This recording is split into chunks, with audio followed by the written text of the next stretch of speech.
मेले तरी चालेल पण लाखांचा पोशिंदा जगला पाहिजे.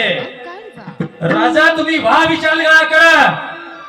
अहो 5-25 मावळ्यांना घेऊन त्या हजारो गणिमांसोबत लढणारा बाजी प्रभू देशपांडे जोपर्यंत उभा आहे ना तोपर्यंत तुम्हाला अडवण्याचं सामर्थ्य कोणामध्ये नाही. राजा वा तुम्ही पुढे.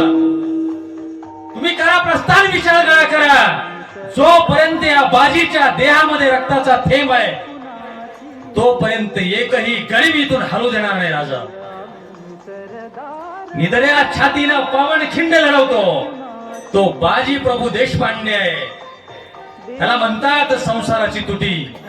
आठवण नाही आपल्या लेकरा बाळांची, आठवण नाही आपल्या बायका पोरांची, आठवण आहे फक्त माझ्या राजाची.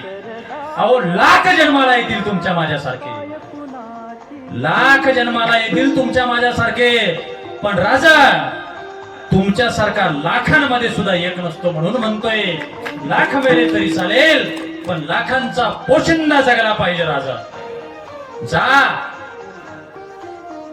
विशाळ गडावर पोहोचल्याबरोबर तोफेचा आवाज करा. राजा तोफेचा आवाज जसा या बाजीच्या कानावर पडेल मी मोकळा राजा प्राण सोडायला. विचार करा शरीराचे तुकडे तुकडे झाले माय बापू पण बाजी प्रभूंनी आपला देह ठेवला नाही का. जेव्हा तोफेचा आवाज बाजींच्या कानावर पडते तेव्हा बाजी प्रभू म्हणतात आता मी मोकळा आहे मरायला. याला म्हणतात संसाराची तुटी.